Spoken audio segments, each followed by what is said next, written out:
Assalamualaikum everyone. Thank you for attending the class today. And Dr. Shehzad Saleem is with us. Dr. Shab, you can begin the class when you're ready. Thank you.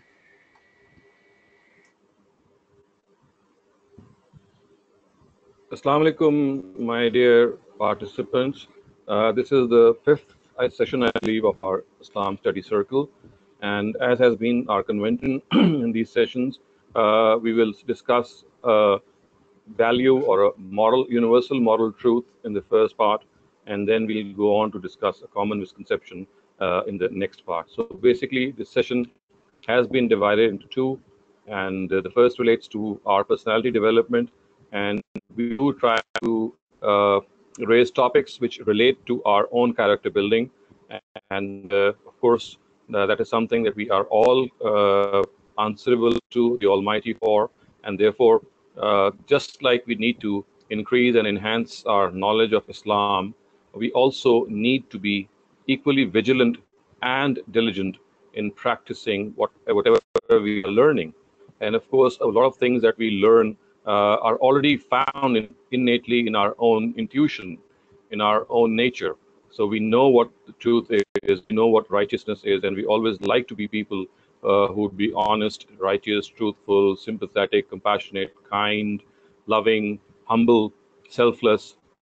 These are the values that all of us cherish, all human beings cherish. And today, the value that I have selected, or the universal truth that I've selected, or the personality trait that we'd like to talk about in this session is patience. So the word is very simple. It's a 6-letter word or a 7-letter word, but in fact, it's the most difficult thing on planet Earth.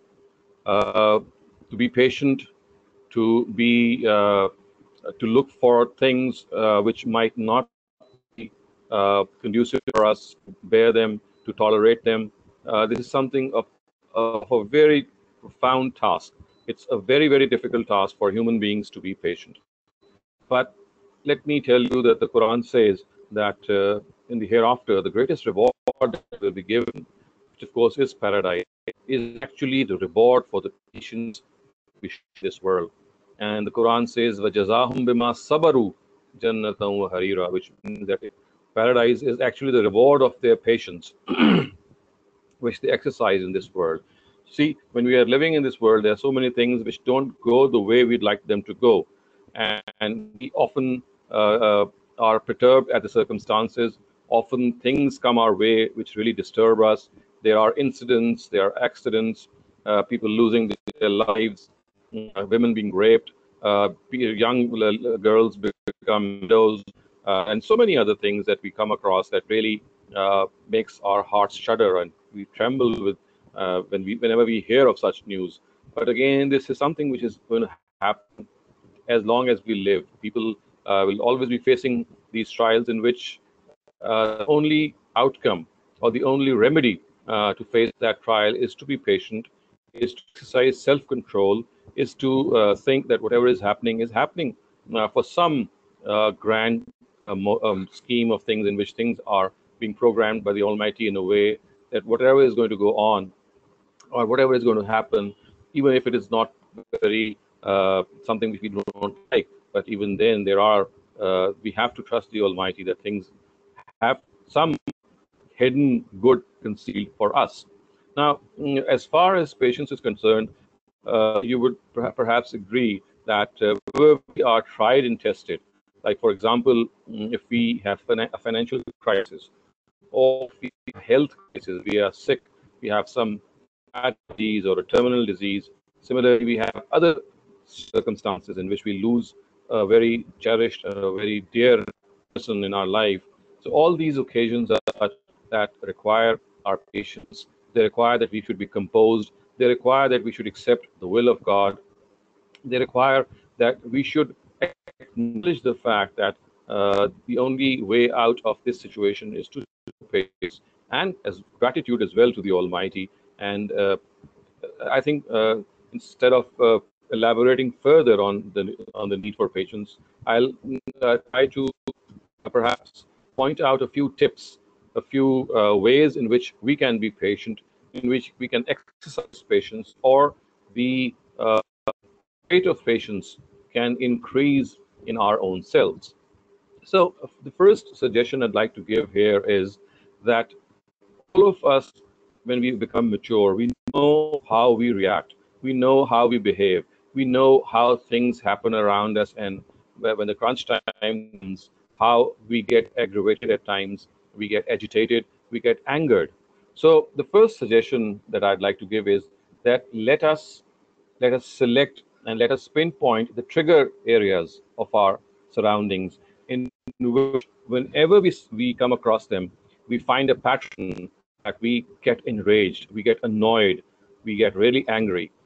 So the first thing is that each one of us, the way we are living our lives, we have certain trigger or stimulants that trigger that impatient the impulse in us and makes us angry as well and makes us impatient as well. So each of us first needs to work down that what are the trigger points, and then what we need to do is that whenever we come across that trigger point or that stimulant, we have to work in advance. We have to suggest ourselves. This is called auto suggestion in psychology. That whenever the crunch time comes, whenever those triggers happen, I'm going to be more patient. I'm not going to react as I generally do. So it's like auto suggesting yourself and talking your way out of that impatient scenario, that impatient area. So, for example, the very common point of impatience is that whenever we are on roads, whenever we are driving a car, so we have this phenomena called road rage, in which whenever a person is passing by or he's violating traffic rules or he's doing something which is across the or which crosses the limits, we have this angry situation. So there are people who get angry at this situation. Then we have other anger situations. For example, we know that just to be on a lighter note, that we know how our spouse would behave when such and such an issue arises. We know our spouse's inclinations, we know her or his habits, and so we know that whenever such a situation is going to happen, X, Y, Z, he or she is going to react. So you see, we have to program ourselves that whenever that particular trigger is going to happen, how do we behave at that time? So this is, as I said, a psychological tactic in which, when we plan in advance, when we make this planning in much before that trigger happens, it always helps. So that is the first practical step I would suggest, that let us jot down those trigger points and try to avoid those trigger situations. Or if we can't avoid them, then we have to talk to ourselves that whenever that situation is going to arrive, this is how I'm going to behave. So whenever we are prepared, we always tend to take things more in a more composed manner. It's like being informed of a person's death in a very gradual way. If we are informed of a near one's departure, we in a sudden way, we get very perturbed and worried. But if we are prepared for that, for example, if the person is dying and he has a disease which is terminal, our brain and our body does tend to acclimatize. Although the shock is still there, but the shock always is absorbed in a very in a better way. So in a similar way, when we plan for our trigger points, when we talk about those trigger points, when the time comes, we might still react because it's always very difficult at that time. But since we have talked ourselves regarding that particular area, our reaction would be controlled as time goes on, because this auto suggestion or this talking about ourselves regarding the trigger points is not just a one-time process. It has to go on. Now, the second suggestion that I'd like to give here is that one thing that makes us patient is to look around ourselves and see people who are in grief, people who are in distress, people who are worried. We'll find so many people around us, humanity around us, who are living below the poverty line. Wherever we are, in whichever country we are living, even if we are living in a very affluent country, we know that the global situation is not that pleasant. 40% of the people living on this globe live below the poverty line. They don't have the basic necessities of life. Think of the drought which has taken place in Somalia or some parts of Africa. Think of what's going on in areas where there has been a recent earthquake or a flood or any such natural calamity.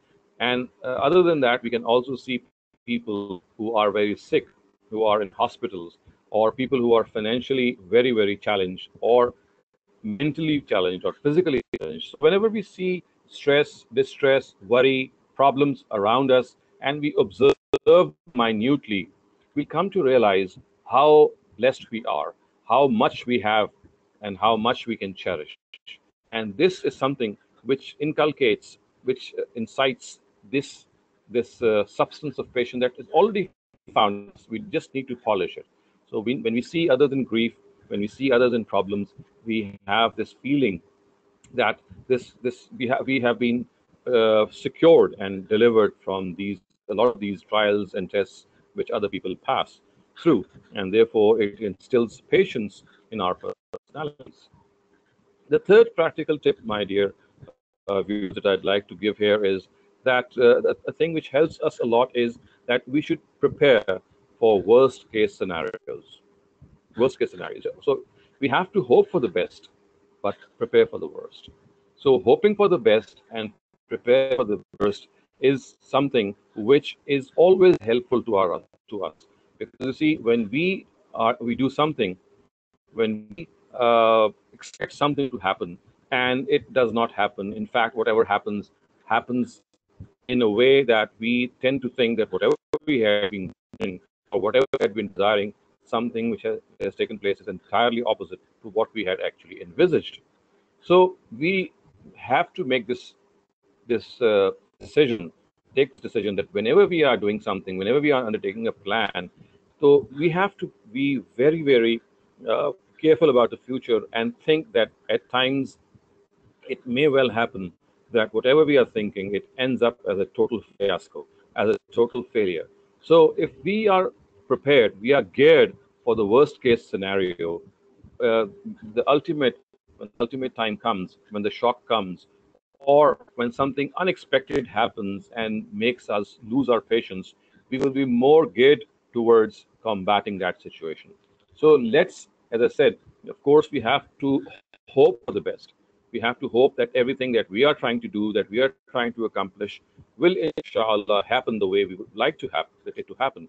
But we always know that in the grand scheme of things, at times the Almighty does not let things happen the way we intend them to happen.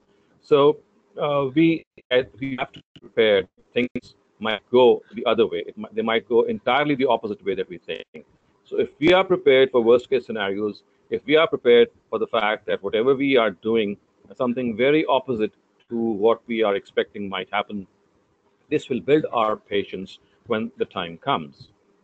Now, the fourth practical step that I'd like to give is that we have to also realize the fact that in the scheme of the Almighty, that all of us are passing through when we are living, things always take time to materialize.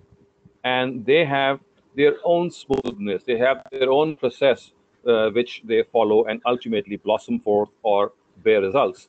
So at times we become impatient because results are not happening at the right time, or we're expecting them to happen at a particular time and there is a delay in their happening, and that makes us impatient. So in this particular time, at that particular time, we need to realize that in the grand scheme of things, we all Almighty has planned for us, and His planning is much superior to our own planning.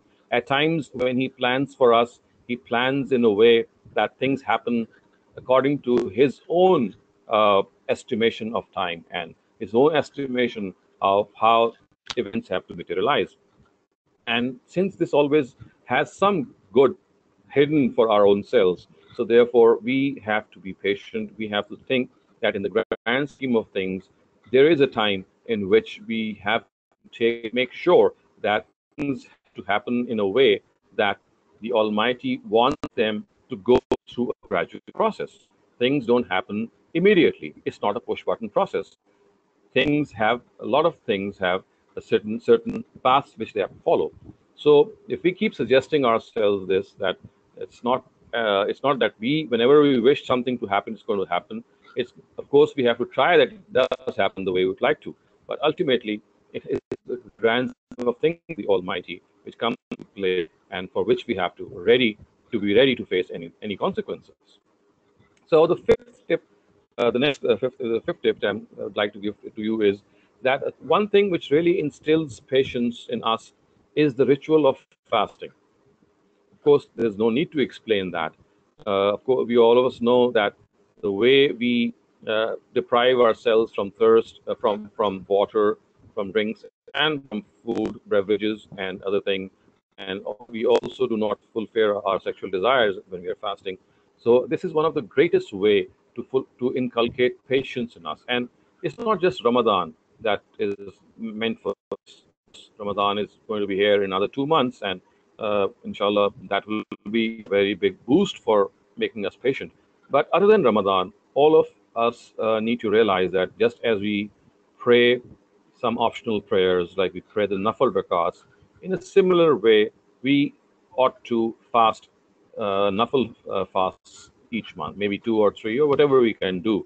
Because when we fast, other than the obligatory fasts, the substance of patience, the jewel of patience, the pearl of patience really blossoms. The power of patience blossoms in us because then we are actually fasting in order to to achieve this this steadfastness, this perseverance, and this patience. So, in a nutshell, I would say that these are the five tips that I would like to present before you, just to recount some of these tips. That the first is that we need to assess our trigger points and avoid those trigger points, or if we have to come across those trigger points, then we have to suggest ourselves that we have to combat them and auto suggest ourselves.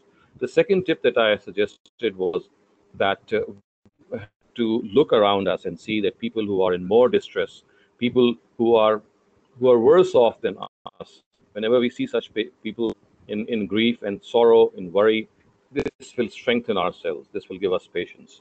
The third tip that I gave was that we have to prepare ourselves for worst case scenarios, and this, of course, is something which will be which will instrumental, in fact, that when the time comes, will be much more composed and patient. Now, the fourth tip that I gave was that we have to understand that things materialize in this world gradually. The Almighty has His own scheme regarding things. And if we get impatient, we are actually getting impatient because we have planned a certain thing according to our own capacity and planning, but the Almighty has a different planning. So we have to submit to the will of God in this capacity and think that a more mightier being and a more expedient person or being is not making things happen the way we would like them to happen for a certain reason. And the fifth and final tip that I gave in this regard was that all of us should try as much as we can to fast some optional fasts, because this is something which there's no need to explain how a fast kept in this situation develops patience and perseverance and steadfastness in our personalities.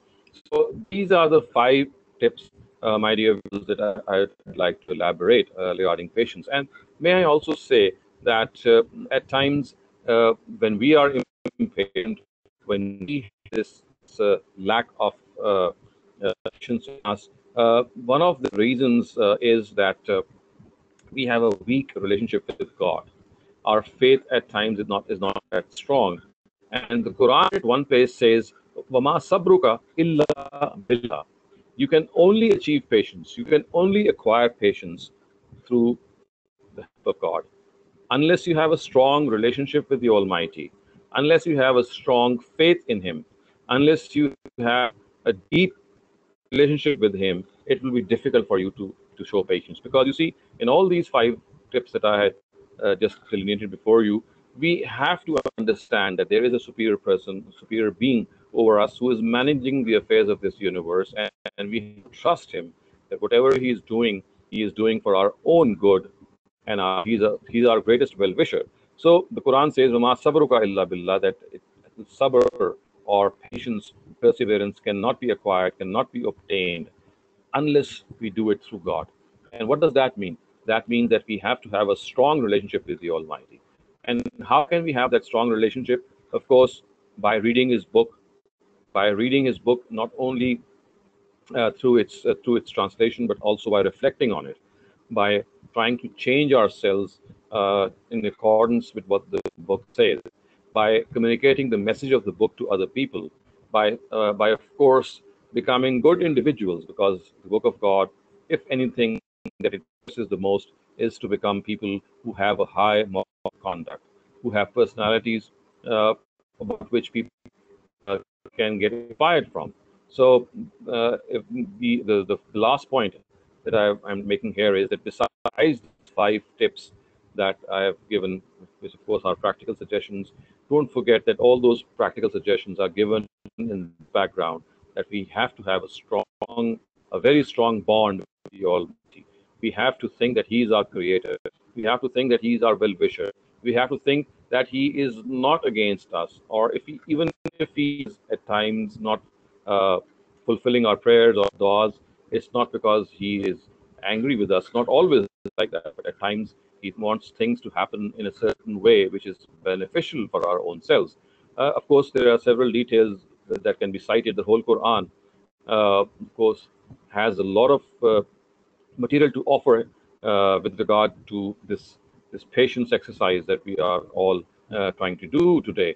And I'm not going to go into more details, but I'm just going to refer you to the famous incident of Musa and Khidr, which is mentioned in Surah Kahf, in which Khidr alayhi salam tries to teach Moses the art of patience through certain incidents that happen in his life. So maybe we can discuss them some other time. But for the moment, as I said, this is our lesson that we need to learn. And each of us, if we have lives which reflect patience, which reflect composure, which reflect calmness, of course, the biggest gift or the biggest consequence of patience is peace of mind. And I think this is the most important and the most sought after thing these days, peace of mind. In spite of a lot of problems and difficulties and issues that all of us face, if we have this patience, if we have the right connection with God, the biggest benefit, the biggest gift that we can have in this regard is that we'll have that peace of mind. We'll have that mental composure, the mental calmness, which, in spite of a lot of stresses and worries, still keeps us calm and composed and connected with God, and always makes us a positive person. It makes us a person who is always thinking positively in spite of the darkness, the desolate darkness around ourselves. We are still people who tend to see rays of hope emerging from darkness, and that is how the Almighty wants us to lead our lives in this on this earth as long as we live. So I conclude this first session here by making this suggestion to you that one of the biggest assets of human beings is this patience. And if we are able to acquire patience, if we are able to make our way in this life by this torch of patience lit, shining, and it's actually showing us the way, then this is something that will make us very, very successful in our lives. At least, if nothing else, we'll be people who have this peace of mind, this comfort of mind, in which we are able to deal with the problems of life in a very, very efficient manner.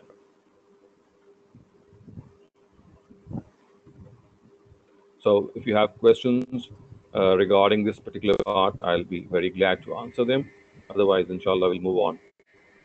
Dr. I have a question from Yasin Fahad. Please unmute your mic and ask a question. Thank you. Assalamu alaikum. I wanted to ask that if you are going through an illness which does not have a cure and it's an ongoing thing, and when your family or your friends ask you about how you're feeling, and if you talk to them about the challenges you're facing because of that illness, is that against gratitude and patience? And my other question I wanted to ask, I received that selflessness evaluation sheet. However, it does not tell you how to score. Like it does gives you the questions and the multiple answers, but I don't see anywhere how you arrive at where you stand. So those are my two questions. So I'll answer the second one first. I'll send this solution to Shukaib Saab, who's the administrator of this class, and he'll email that solution to you. What you're going to do is that you just going to check the MCQ that you have done, that the answer that you've clicked on, each answer that you've clicked on has a value, and that value, when you total it, you'll get a score out of 100. So if you're 90 and above, then that is an exceptional score. 80 to 90 is very good. Between 70 and 80 is good. Between 60 and 70 is reasonably okay. But if the score is below 60, then that means that whatever you are being evaluated about, it needs much to be desired, and you have to improve a lot. So I'll send that score, that mark sheet to our administrator, and he will, inshallah, email it to you.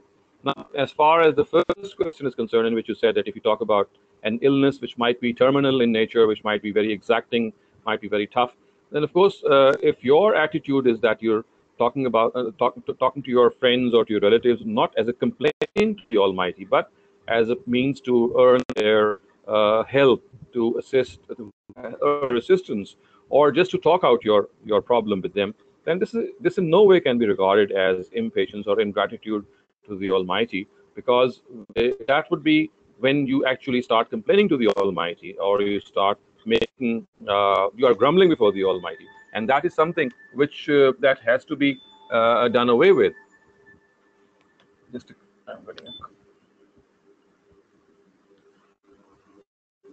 sorry. So that we need to understand this, that if you're talking to your relative, as you said, in case of such a situation, it's the style and the manner in which you're talking that counts.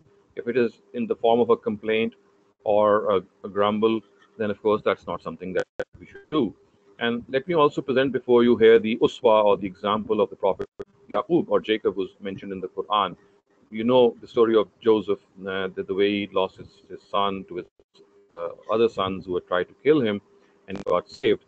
So Jacob, or Yaqub alayhi salam, is reported to have said, when he was very, very uncomfortable and he was very worried about his son, he said, "Innama ashku basi wa huzni ilallah," that I present all my petitions and all my grumblings and all my all the things that bother me before God. So I am going to petition myself before God and present my du'as before God, because He is the best hearer of all petitions. So apart from that, of course, that is something which is which always is going to be helpful, but it's not at all wrong if you share your griefs and worries with your friends, unless it is in a form which, as I said, is in the form of a complaint.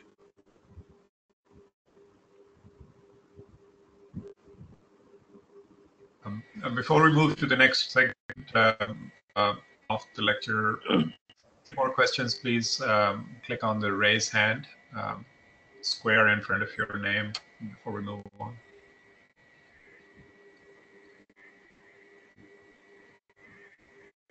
Dr. There are no more questions I see, so please continue. Okay. Thank you.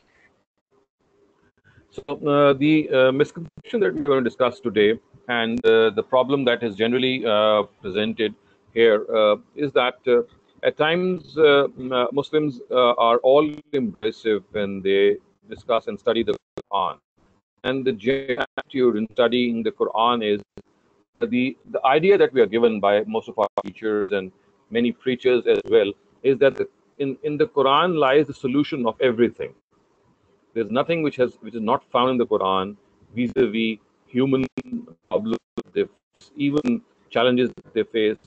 People think that even things like, for example, photography or gardening or space travel, or there are several subjects that we study. So the general attitude of Muslims is that all the problems that humanity is going to face, not only the problems, the inventions that they're going to ultimately make or discover, laws of gravity, science, biology, physics, chemistry, each and everything that human knowledge can think of is already found in the Quran. And that is, they make this claim that if we have to lead our lives good in accordance with the Almighty's will, and the way to go about it is that we have to find a solution of each and every problem from the Quran. Now, although this might be something which can be discussed separately, and can be true in certain respects, but let me, I have to explain this a little more. And that is that the reason that people think that in the Quran lies a solution of everything is a certain verse of the Quran. This is found in Surah Anam, and the verse says, "Ma farratna fil kitab min shay." So it's a longer verse in the relevant part, which says the Almighty says, "We have not left out anything from this book." So this particular portion of the Quran is generally cited, and then uh, if I and you are formed about this portion, and if I and you are told that the Quran is a book in which the Almighty has left nothing out, everything is found in the Quran. Obviously, all of us would have this belief that whenever we have some problem or whenever we have some guidance that we need to undertake, we have to go to the Quran. If you have to, as I said, go to the moon or to Mars or Jupiter or any planet, then the Quran is going to tell us.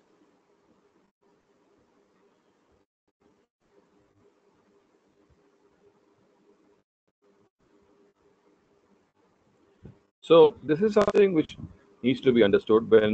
Whenever we study the Quran, whenever we discuss the Quran, we have to interpret the Quran in context. And this verse, "Ma farrat fil kitab min shay," if we study the verses which come before it and the ones which succeed it, the scenario and the picture absolutely changes. The context in which this verse occurs is that people ask about the people. The word "people," when I speak of the word "people" here, they actually refers to the mushrikun, the idolaters of Arabia.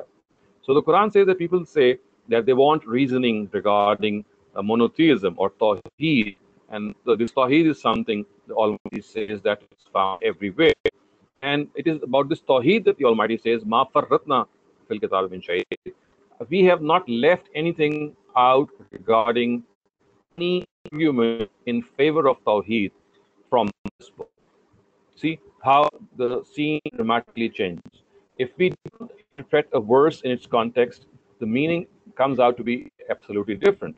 So when this verse is interpreted in context, it does not say the Almighty has put everything in this book, and the physics and chemistry and science and biology and philosophy and psychology and metaphysics, everything is found in this book. That's not what this verse is saying.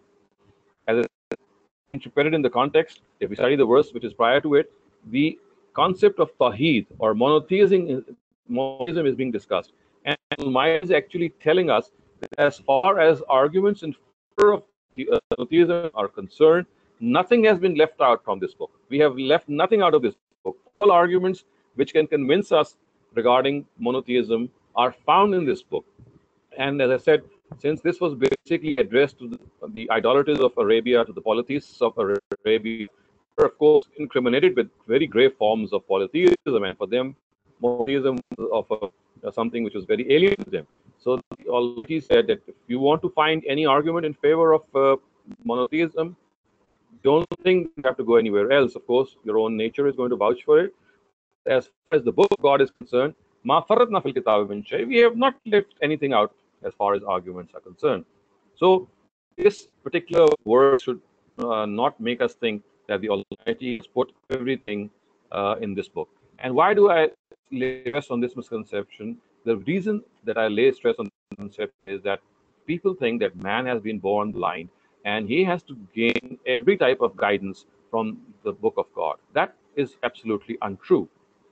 The Almighty has created man with a lot of potential. He has been created with a lot of inner abilities, innate guidance regarding morality. We've already discussed this some sessions ago, that as far as guidance regarding morality is concerned, the Almighty has given this innately to us. And if it mentions morality, the book of God mentions morality, the reason for that is that it is actually further strengthening whatever we already know, or it is reminding us of what we already know. So we need to understand that what we have in our own hearts is that innate guidance. And whenever that innate guidance needs further guidance, it is here that the Quran comes in. So it is not that the Almighty has sent the Quran to produce curiosity in us, to make us think that we are absolutely blind as far as morality is concerned, and we have to discuss, we have to find our way. and that the only way to find our way is that we consult the Quran. That is not the case. The Almighty says that as far as abilities are concerned, human curiosity is concerned, this is inbuilt. It's an inbuilt phenomena within human nature. And as far as morality is concerned, that is also inbuilt. All of us know what right and wrong is.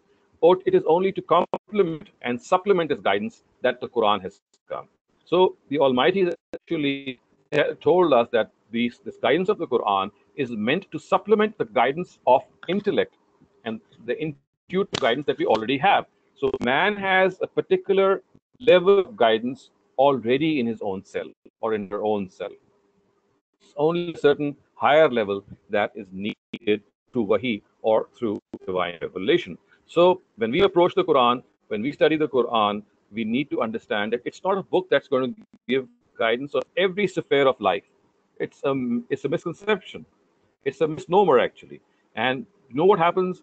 I have seen students, I have seen people when they study the Quran with this thing in mind that they have, and when they go into the book of God, they're going to have a solution for every little problem that they face or every question that they have in mind. And if they don't get the answer or when they are satisfied, then they say that, okay, what kind of a book is this? And one of the reasons for this is that the mindset with which we go into this book of God is that we think that's going to answer every solution that we need. On the contrary, the Quran says that solutions, as far as solutions are concerned, a lot of them can be found by reflection, by deliberation, by using our intellect, by delving deep into our own intuition, by finding out the precepts of knowledge, the maxims of knowledge, the axioms of knowledge which are found in our own self. So the purport of the Almighty is that men and women should reflect. They should use their inner abilities instead of being thinking of themselves as being blindly. They're born blind and they need every small guidance. The smallest guidance that they need is from the Almighty. It's the other way around. The Almighty has created us with a lot of guidance. We already have that guidance within us. Our own intellect, as I said, our own intuition give us plenty of guidance. It is only when that intellect or intuition at times needs further guidance that wahi or the Quran comes in. And that is, of course, for example, in areas in which we have to, for example, relate to the Almighty, how to worship the Almighty. Our own intellect, our own intuition cannot discover the mannerism in which we can connect to the Almighty. It is here that wahi comes in. So the reason I have this misconception, a topic for today, is that the Muslim mindset, when they teach the Quran to their children and when they themselves come near the Quran, is that they think that it's a book of some kind in which it's like a magical thing. If you press a button, if you have any question in mind regarding anything in life, it's going to answer that. Now, that's not going to happen. It never happens. Quran is a guidance basically on moral issues. It's a guidance on certain issues in which our own intellect is not able to decide the final way, and it's also a guidance regarding our relationship with the Almighty. So there are certain areas of guidance in which our intellect is liable to falter. It's going to make error, that the Almighty supplements our intellect with wahi or with divine revelation.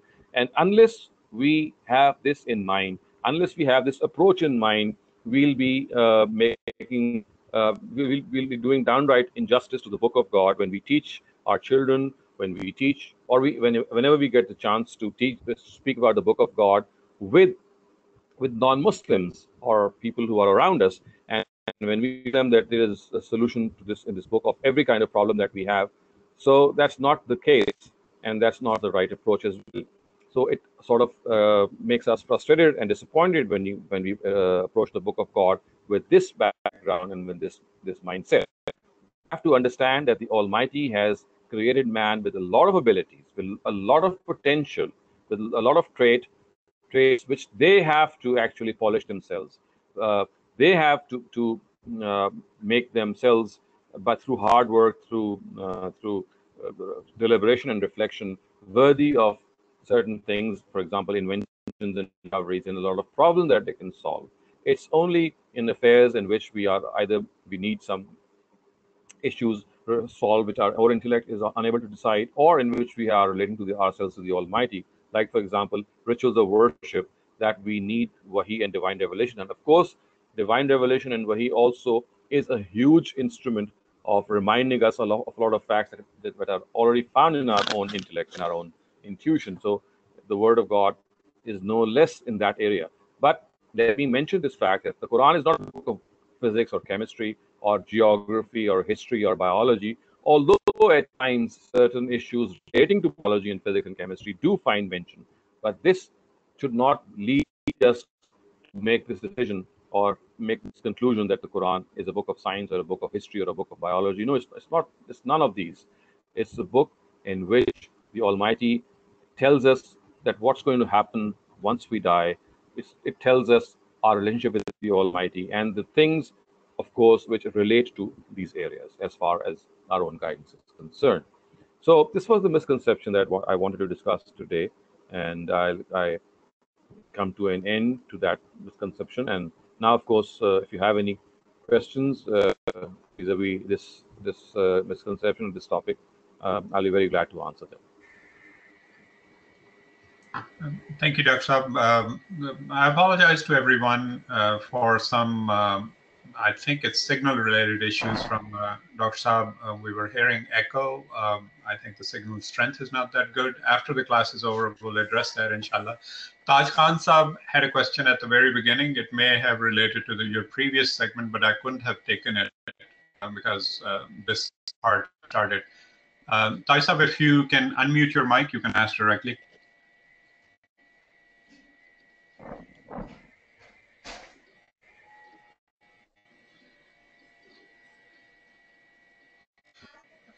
Yassine Fahad, please go ahead. Yes, I'm sorry. My question is not regard to any of these two issues that Dr. Sabit discussed. The question is regards to zakat. I'm wondering if this is the right time to ask that question. Please go ahead.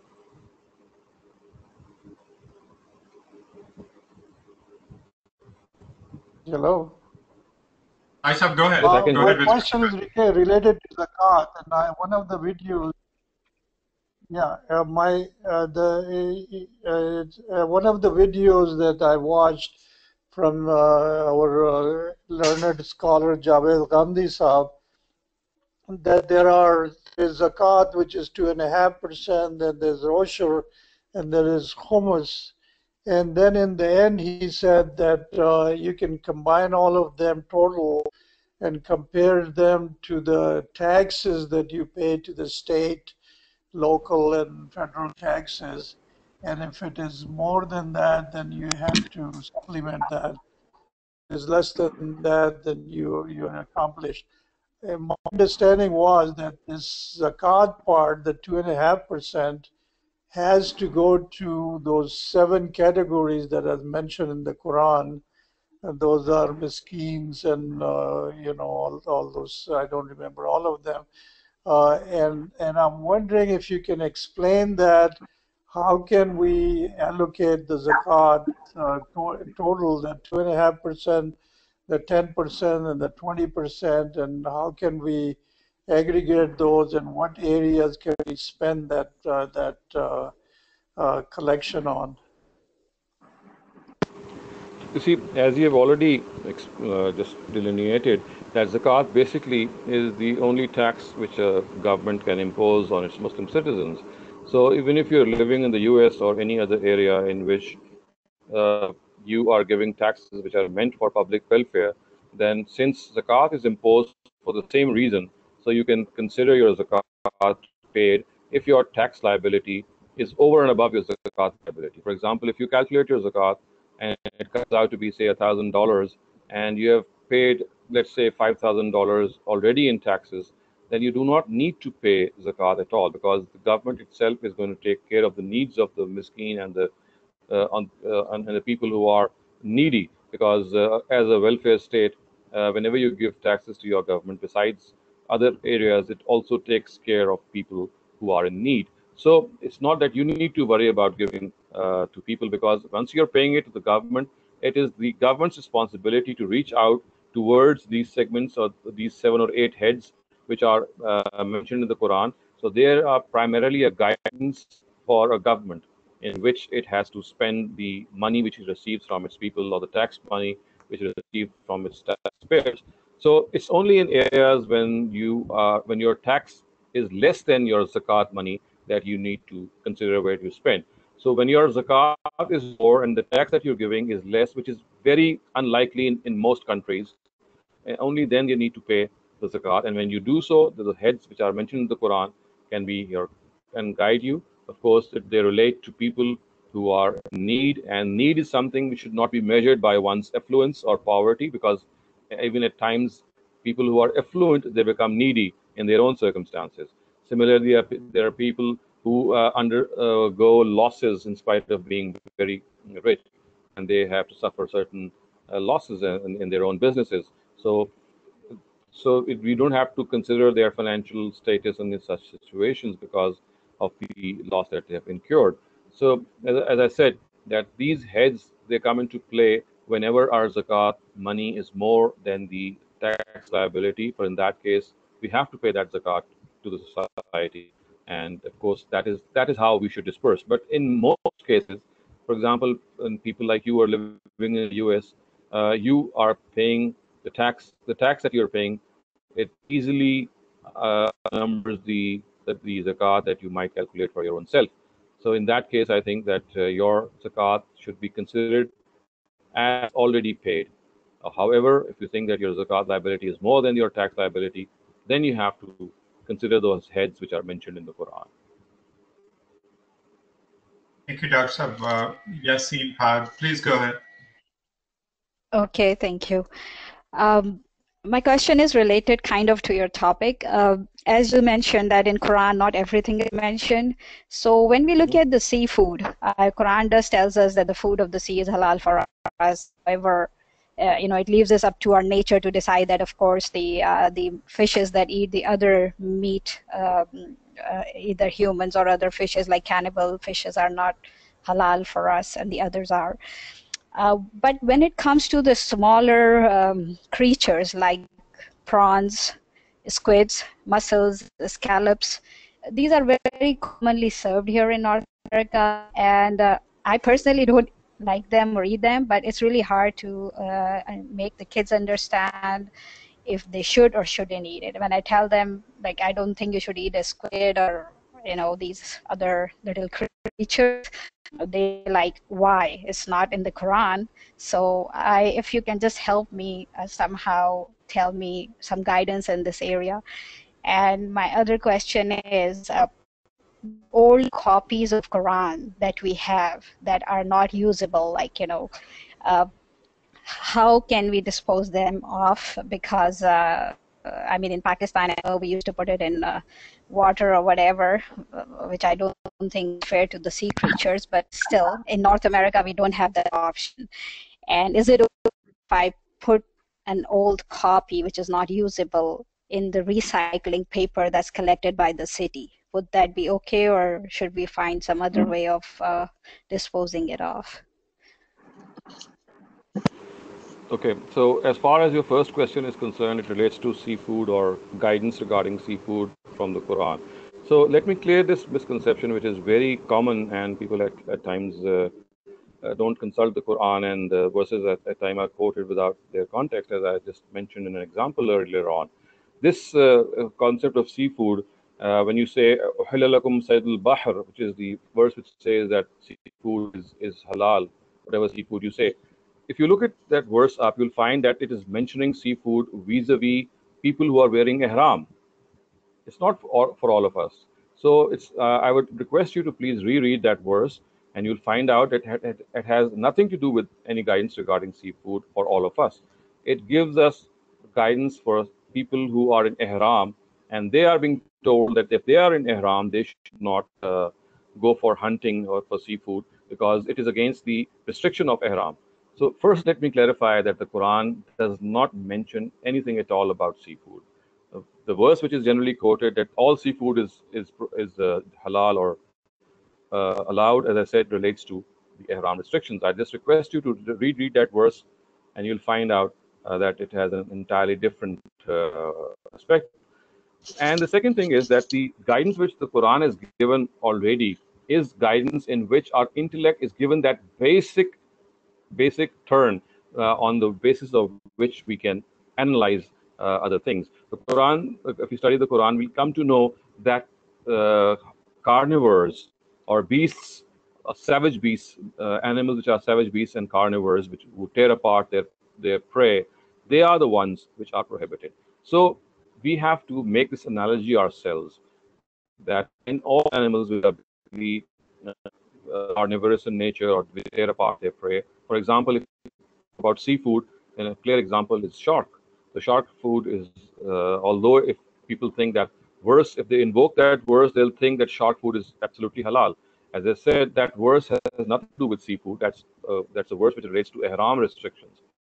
So as far as shark food is concerned, we'll find out that every type of fish which has this carnivorous nature, which pounces upon its prey and kills it, is like its example is like that of a land animal like a lion or any other beast which tears apart its prey. So, by analogy, we should not eat that. Now, as far as smaller fish are concerned, like squids or like, then let your children make this decision themselves. Just give them this basic guidance that all fish or all seafood which pounce upon their prey and which are savage in their nature and which are beasts in their nature, they pounce upon and prey and they tear apart and prey. Only that type of seafood is prohibited. Let them do their research on their own self, by their own self, and they'll get to know by applying this that whatever seafood is allowed or not. But of course, there can be a mistake in this as well.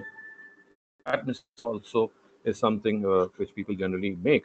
But the bigger thing is that we have to let our younger generation apply their own minds. We have to just give them the principle, and the principle is that all types of seafood or all types of sea fish which have this tendency should be avoided.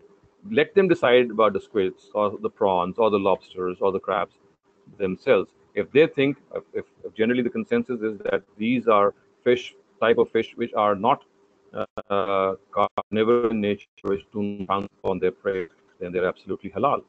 But please do make that correction that whenever, or give yourself this time that whenever you go home or whenever you are able to pick up the Quran, please read that verse which says seafood is halal. That's not the case. It specifically relates to pilgrims who are going for Hajj or Umrah. I totally agree with you. I remember you mentioned it. Yes, I remember. It does talks about the people in Ihram who are traveling. Yes, I remember. Right. You're right. And what about my other question? I'm sorry, I forgot the other question. How to dispose of the old copies of Quran? Yes. So there can be a number of ways. For example, you can just burn the Quran. Just have it burnt. Maybe put some gasoline on it, have it completely burned.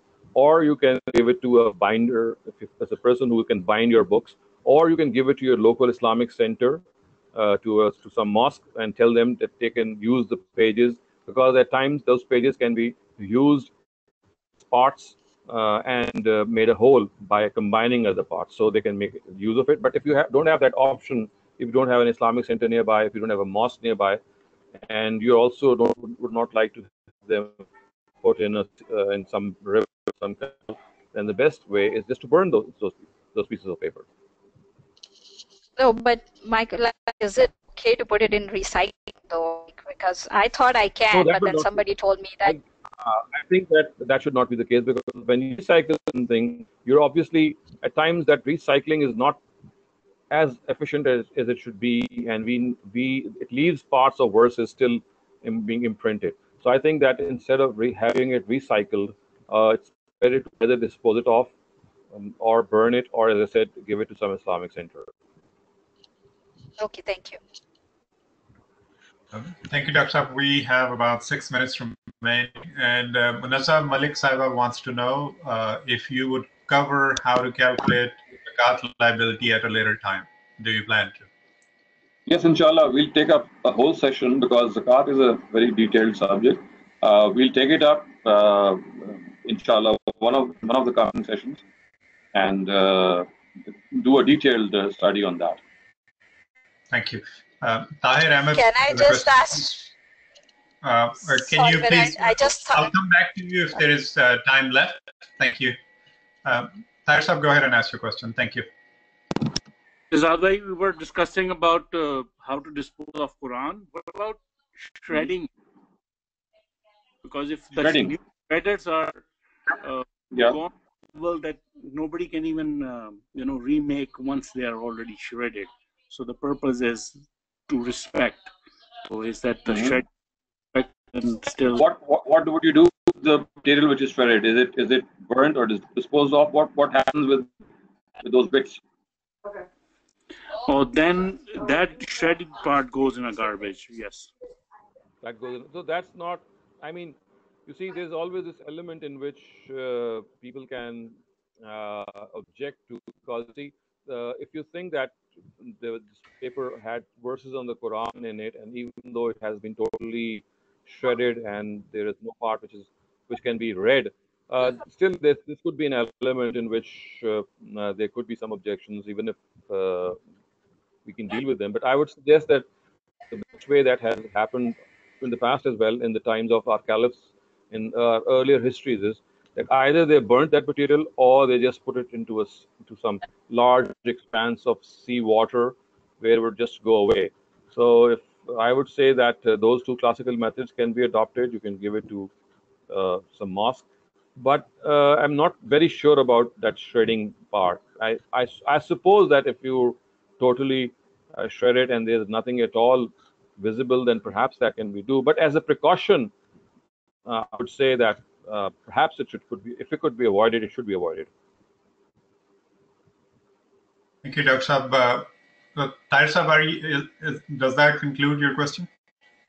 Or do you have anything else? Thank you. Yasin Saiba, I'm very sorry for the earlier interruption. Go ahead. No, that's okay. I just thought because we had time, I can ask a question. But I'm sorry, I just butted in. I just wanted. What I do is, as people raise hands, so I take them in the same order. So that's why. Thank you. Okay. I just wanted to know that I've heard Ramdi Saab's lectures where he said that, in the mandatory salah, the parts of the salah that are mandatory, that you have to read a surah after Surah Fatiha. Now, my understanding is that normally for the third and the fourth rakah, even when we go to the mosque and in the Jamaats, the Imam only reads the Surah Fatiha. And even at home, when we are reading the third and the fourth rakah, we only read Surah Fatiha, especially in the Fard prayers. But when we are doing Nafil prayers, we have been told to read the part of the surah in all four rakahs. So I want to understand, why do we differentiate between how we read Nafil and how we read the Fard? And if it is required to read the surah after Surah Fatiha, why don't we do it for the third and the fourth rakah? Right. So, in the opinion of Ramadi Saab, this is basically a question which is open to debate, and the reason in why people differ is because no explicit guidance is available on it. People have just estimated the time the Prophet took when he was silent in the third and fourth rakat, and people thought that at times, because he was quick in that in those third and fourth rakat, they thought that he is just praying the Surah Fatiha, and that's how they concluded that. So we do not have any explicit guidance regarding the third and fourth rakat, whether the Prophet prayed some surah of the Quran after Fatiha or not. But in all probability, we can say he did. And the distinction that people have made between Nafil and Farz in this regard absolutely has no basis, because the third and fourth rakat, whether it's of Farz or of Nafil or Sunnah, they are of the same category. They're all the same. So we cannot differentiate. And as I said, the reason that this difference exists is that we do not have an explicit guidance what did the Prophet read in the third and fourth zakat, because, as you know, the third and the fourth zakat are silent, and one can never know unless someone asks this question, that what he was reading, and it perhaps transpired that no person asked this question from the Prophet, and so therefore ulama, our scholars, have done ijtihad. Some of them say that we have to read something, to read a surah of the Quran with Fatiha. Others say that since the Prophet was very quick in the third and fourth rakat, he perhaps only read the Fatiha, and therefore we should not read any surah with the Surah Fatiha. But as far as I am concerned, and the research that we have done, that the third and fourth rakat are something in which we have this leverage that either we can pray just Surah Fatiha, or at other instances we can add surahs as well. Thank you, So Dr. Sab.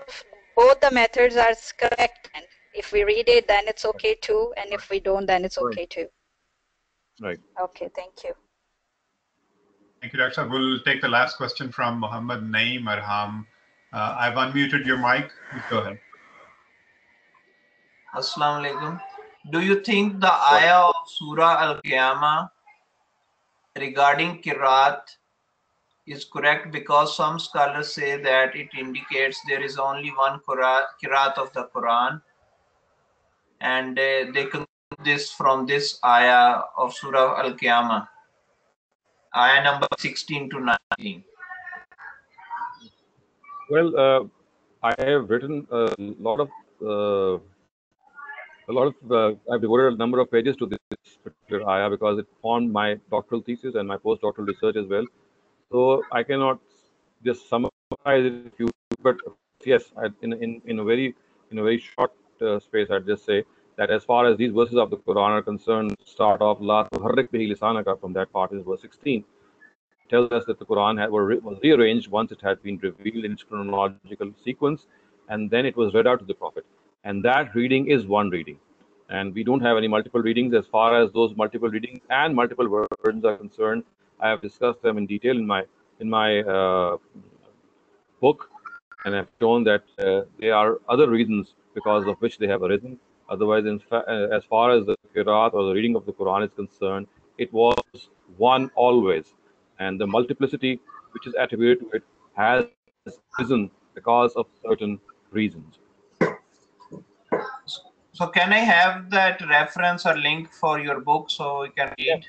I think Shukaib Sir will give you the reference because that book, the part of the book which is still to be published, although the book is to be published, but the part which formed my doctoral thesis has this portion of this verse, and you'll find it.